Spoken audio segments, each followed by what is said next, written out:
Assalamualaikum warahmatullahi wabarakatuh. A'udzu billahi minasyaitonir rajim. Bismillahirrahmanirrahim. Alhamdulillah rabbil alamin. Wassalatu wassalamu ala asrafil anbiya'i wal mursalin wa ala alihi wa sahbihi ajma'in. Rabbi shrah li sadri wa yassir li amri wahlul 'uqdatam min lisani yafqahu qawli, amma ba'd. Qala Allah ta'ala fil Qur'anil Karim, a'udzu billahi minasyaitonir rajim. Bismillahirrahmanirrahim. Yarfa'illahu alladhina amanu minkum walladhina utul ilma darajat. Shadaqallahul 'azim. Siswa-siswi kelas 7 MTS Negeri 4 Brebes yang berbahagia. Apa kabar kalian? Akan belajar tentang materi portofolio dan demografi peserta didik. Dari judul ini ada 2 pembahasan yang akan kita pelajari. Yang pertama adalah portofolio peserta didik. Kemudian yang kedua demografi peserta didik. Yang pertama yaitu berkaitan dengan portofolio. Di sini kalian akan diberi penjelasan beberapa hal yang berkaitan dengan portofolio ini. Yang pertama yaitu pengertian portofolio. Kemudian yang kedua fungsi atau kegunaan portofolio itu untuk apa. Yang ketiga tujuan adanya portofolio. Dan yang terakhir contoh bentuk-bentuk portofolio khususnya yang biasa dilaksanakan di dalam proses belajar mengajar, khususnya pula di sekolah kita, yaitu di MTS Negeri 4 Brebes yang kita cintai. Kita mulai saja. Yang pertama yaitu berkaitan dengan portofolio peserta didik. 1. Pengertian portofolio.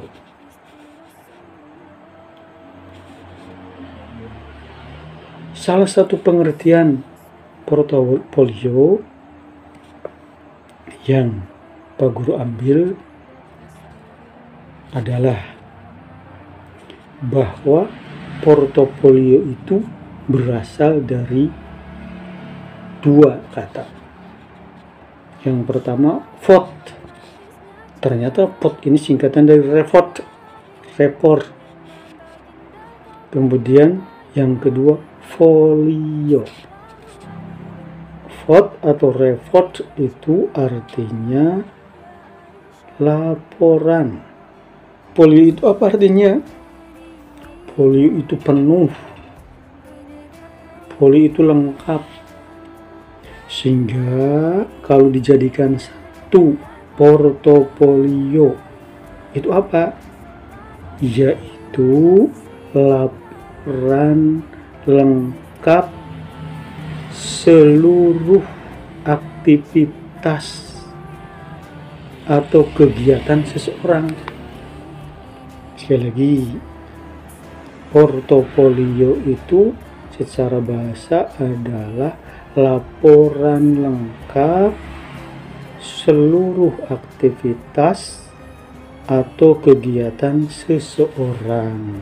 Nah, sekarang kita kaitkan pengertian portofolio dengan siswa atau dengan pendidikan. Yang dimaksud dengan portofolio siswa adalah sejumlah atau sekumpulan laporan atau dokumentasi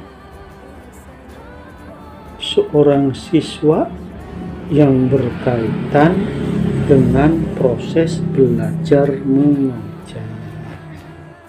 Jadi ketika kita belajar itu pasti banyak sekali laporan-laporan, dokumen-dokumen yang setiap hari kita kerjakan, yang setiap hari kita kumpulkan. Nah, dokumen-dokumen, laporan-laporan yang setiap hari kita kumpulkan itu kemudian kita kumpulkan jadi satu. Nah, itu yang dinamakan dengan portofolio. Banyak sekali. Tidak hanya berkaitan dengan satu pelajaran saja, tapi seluruh pelajaran yang ada di MTS Negeri 4 Brebes ini. Matematika ada portofolionya, IPA ada portofolionya, Bahasa Indonesia ada portofolionya, termasuk pelajaran Pak Guru, yaitu SKI atau Sejarah Kebudayaan Islam juga ada portofolio. Sekarang kita masuk kepada yang kedua dari portofolio ini, yaitu fungsi. Fungsinya untuk apa sih adanya portofolio itu bagi siswa dan bagi guru? Satu, fungsi atau kegunaan portofolio adalah untuk mendokumentasikan perkembangan siswa, didokumentasikan, dikumpulkan dari waktu ke waktu. Kita lihat perkembangannya seperti apa melalui portofolio ini. Yang kedua, fungsinya atau kegunaannya dari portofolio itu adalah untuk melihat kemajuan siswa di dalam belajar, baik kemajuan sikap, kemajuan pengetahuan, kemajuan keterampilan. Sejauh mana kemajuannya bisa dilihat dari portofolionya. Apakah siswa mengumpulkan portofolio atau tidak? Apakah siswa mendokumentasikan hasil belajarnya atau tidak? Yang baik adalah seorang siswa itu bisa mendokumentasikan hasil belajarnya sesuai dengan mata pelajaran yang ada. Berikutnya yang ketiga, yaitu tujuannya. Tujuan adanya portofolio itu untuk apa? Tujuan portofolio itu adalah untuk mencapai tujuan belajar. Untuk mencapai tujuan belajar atau untuk mencapai kompetensi belajar. Nah, sekarang yang terakhir, ini yang paling penting mungkin, yaitu contoh bentuk portofolio itu seperti apa. Banyak sekali, dari setiap mata pelajaran itu ada, pasti ada. Nah, satu misalkan ini tugas siswa. Nanti kalian ketika belajar pasti banyak tugas, baik tugas yang tertulis maupun tugas yang tidak tertulis. Nah, tugas-tugas itu oleh kamu disimpan, didokumentasikan, disimpan yang rapih. Tugas-tugas siswa itu, misal pelajaran matematika, tugas yang hari ini misalkan apa, disimpan. Tugas besok matematika apa, disimpan. Tugas hari ini bahasa Indonesia apa, disimpan. Jadi tugas-tugas siswa itu kalian simpan, kalian dokumentasikan. Yang kedua, contohnya laporan kegiatan siswa. Laporan, bentuk-bentuk laporan misalkan dari pengamatan. Kita misalkan mengamati tumbuh-tumbuhan, kita catat, hasilnya dicatat. Mengamati bangunan-bangunan candi misalkan, kita catat. mengamati museum-museum atau kita masuk ke museum-museum, kita catat apa sih di sana isinya, ada barang-barang apa saja, dicatat semuanya. Nah, nanti dilaporkan kepada guru yang memberikan tugas. Nah, itulah yang disebut dengan laporan. Nah, hasil laporan itu setelah dinilai oleh Pak Guru atau Bu Guru, kalian simpan, kalian tata, kalian dokumentasikan dengan baik, jangan sampai hilang. Ya. Kemudian yang ketiga, karya tulis. Ya, karya tulis. Karya atau karangan yang berupa tulisan, baik tulisan yang fiktif maupun non-fiktif. Nanti kan di dalam proses belajar mengajar, kalian ditugaskan untuk membuat karya tulis karangan. Nah, karya tulis itu disimpan oleh kalian ya. Kemudian gambar-gambar,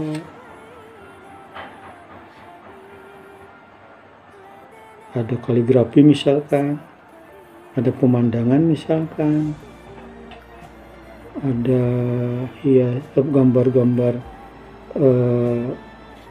gedung-gedung bersejarah misalkan, dan lain-lain. Gambar-gambar itu kita kumpulkan juga, kita dokumentasikan, kita arsipkan, itu juga portofolio. Selanjutnya PR atau pekerjaan rumah, itu juga harus dikumpulkan, didokumentasikan. Setiap hari mungkin nanti ada PR, ada pekerjaan rumah, kita kumpulkan, jangan dibuang. Ya, jangan dibuang kemudian dibuat untuk bungkus gorengan, jangan, tapi dikumpulkan. Kemudian bisa juga hasil kerja siswa berkaitan dengan rekaman video, rekaman melalui audio, rekaman melalui HP Android dan sebagainya, atau komputer. Kita merekam sesuatu baik melalui HP, melalui komputer, melalui audio, melalui video dan sebagainya. Baiklah anak-anak, yang terakhir sekarang berarti kaitannya dengan demografi. Kata demografi itu berasal dari bahasa Yunani, berasal dari dua kata. Yang pertama demos. Demos itu artinya rakyat atau penduduk. Kemudian graphein yang artinya menulis. Jadi kalau digabungkan jadi satu, demografi berarti tulisan atau karangan-karangan mengenai rakyat atau penduduk. Secara istilah itu demografi artinya apa? Ternyata demografi itu adalah sebuah ilmu yang mempelajari hal ihwal atau keadaan penduduk. Apa sih? Misalkan hal-hal atau keadaan yang berkaitan dengan penduduk itu. Contoh saja, ya, misalkan satu, nama seseorang, kelahiran, kapan kelahirannya, di mana lahirnya, kemudian kematian, kapan matinya seseorang itu, kematian, kelahiran, kematian, kemudian umurnya sampai berapa,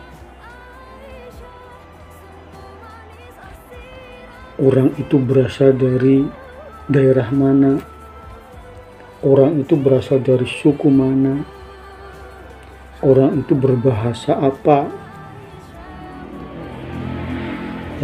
orang itu punya saudara atau tidak, orang itu punya bapak atau tidak, bapaknya siapa, ibunya siapa, tempat tinggalnya di mana, sekolahnya di mana, lahirnya di mana, meninggalnya di mana, dan sebagainya yang berkaitan dengan kependudukan itu. Coba kita lihat di KTP, itu contohnya. Kan di KTP ada nama, ada lahir, ada usia, ada golongan darah, ada apa lagi ya, ada alamat, dan sebagainya. Nah, sekarang kaitannya dengan peserta didik bagaimana? Khususnya siswa MTS Negeri 4 Brebes. Siswa MTS Negeri Brebes itu kan banyak. Kalau satu-satu Pak Guru menyebutkan kapan lahirnya, di mana sekolahnya, kalau semuanya tentunya sangat lama. Lahirnya kapan, lahirnya di mana, dan sebagainya. Nah, tetapi pada hari ini Pak Guru hanya akan menyampaikan secara global saja kaitannya dengan hal ihwal atau keadaan atau hal-hal yang berkaitan dengan siswa MTS Negeri Bangbayang dilihat dari segi demografi, yaitu berkaitan dengan asal sekolah dan berkaitan dengan asal daerah. Baiklah, kita lihat dulu siswa MTS Negeri 4 Brebes itu seperti apa. Cuma dari jumlah dulu. MTS Negeri 4 Brebes siswanya seluruhnya dari kelas 7, kelas 8, dan kelas 9 seluruhnya itu berjumlah 514.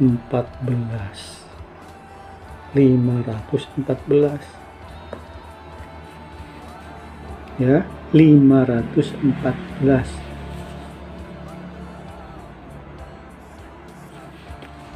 Dengan rincian, yang pertama kelas 7 itu 164, siswa baru 164, kemudian kelas 8 180, kemudian kelas 9 170, 164, 180, 170, sehingga jumlah semuanya adalah 514. Ya, 514 jumlah siswa dan siswi MTS Negeri 4 Brebes itu.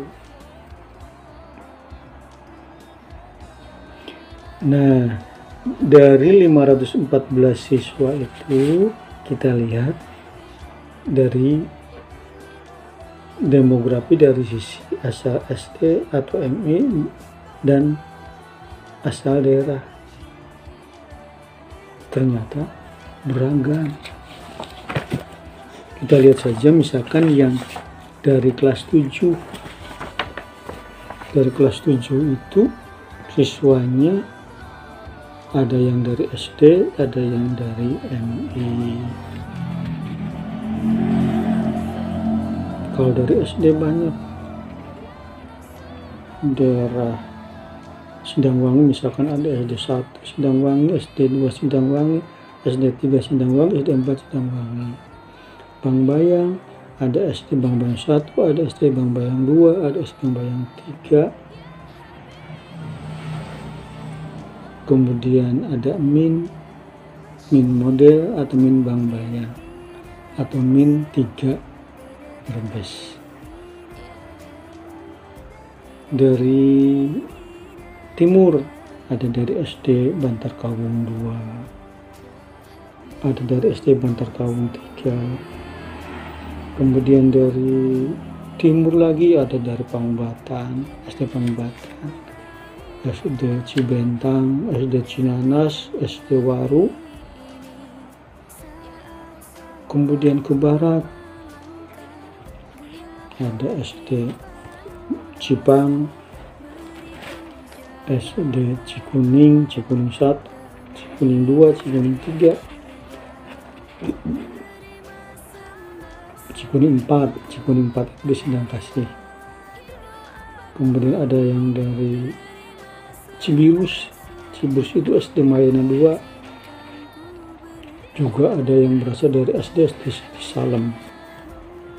Bahkan ada SD yang di luar Kabupaten Brebes, yaitu dari Majenang, dari Boja, dari SD Isan. Jadi ternyata di MTS Negeri Bangbayang ini atau MTS Negeri 4 Brebes ini, siswa-siswanya berasal dari berbagai macam SD, tidak hanya di Kecamatan Bantar Kaung, tapi juga di luar Kecamatan Bantar Kaung, bahkan ada yang di luar Kabupaten Brebes. Itu dari segi asal SD.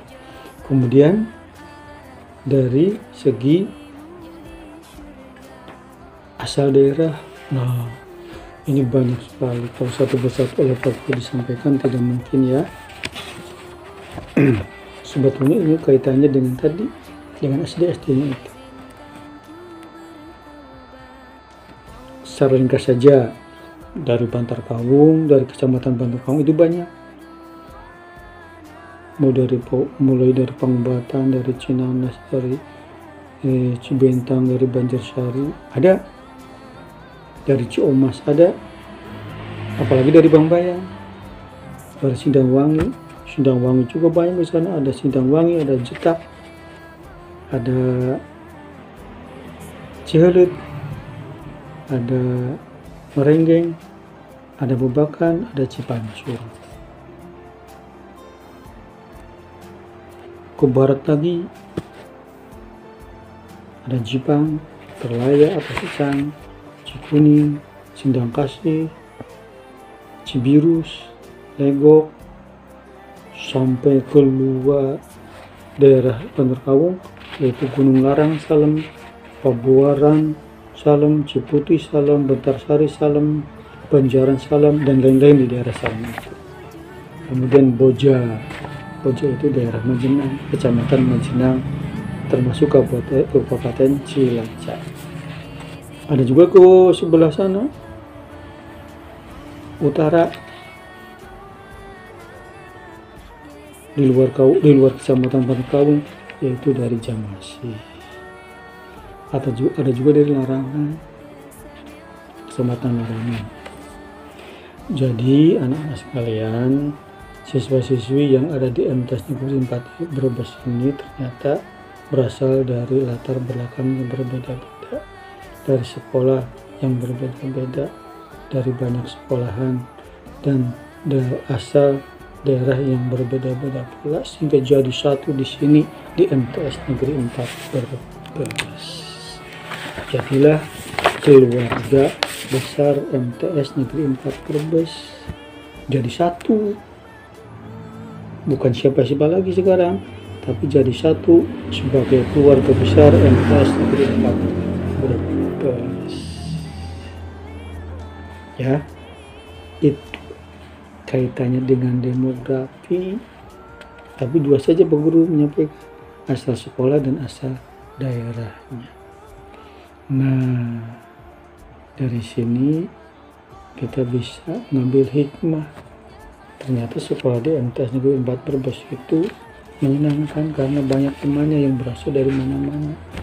Maka ini sesuai dengan firman Allah yang berbunyi, ya Bismillahirrahmanirrahim, ya ayyuhan nasu inna khalaqnakum min dzakari wa unsa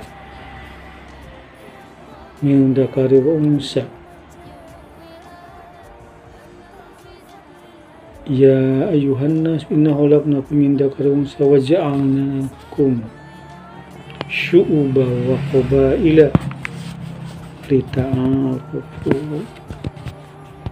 Ya ayuhan nas inna khalaqnakum min dzakari wa unsa waja'alnakum syu'uban wa qabaila lita'arafu. Allah menciptakan manusia ini bersuku-suku, berbangsa-bangsa. Untuk apa? Untuk saling mengenal. Ta'aruf, lita'arafu, untuk saling mengenal di antara kita. Maka kita di MTS Negeri 4 Brebes ini banyak teman, silahkan untuk saling berkenalan, baik laki-laki maupun perempuan. Baiklah, siswa dan siswi MTS 4 Brebes, jadi itu yang bisa disampaikan oleh Pak Guru kaitannya dengan portofolio dan demografi peserta didik MTS Negeri 4 Brebes.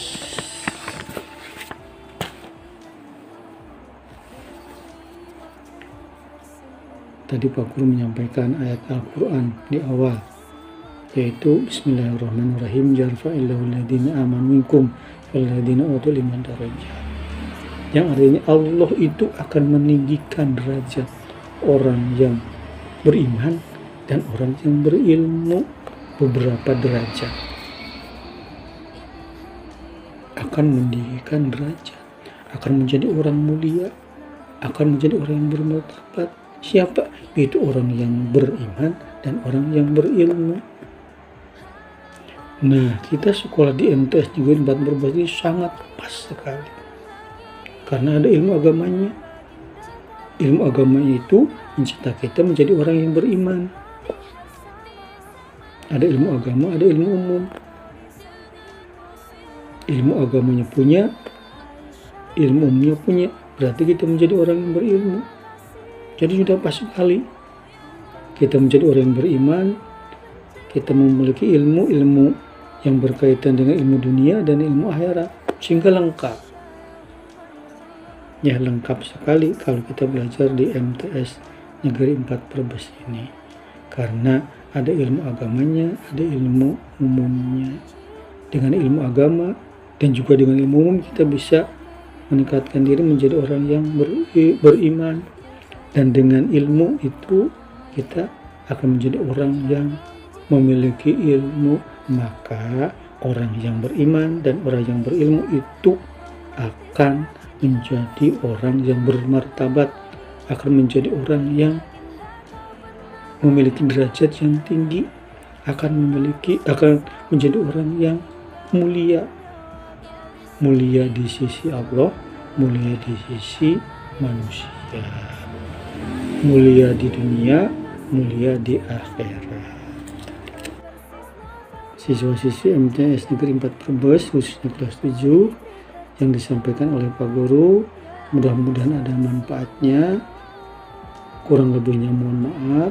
Terima kasih kepada kalian yang sudah memperhatikan apa yang disampaikan oleh Pak Guru. Kemudian nanti ada tugas tertulis yang harus dikerjakan oleh kalian. Sekian saja dari Pak Guru. Billahi taufiq wal hidayah. Wassalamualaikum warahmatullahi wabarakatuh.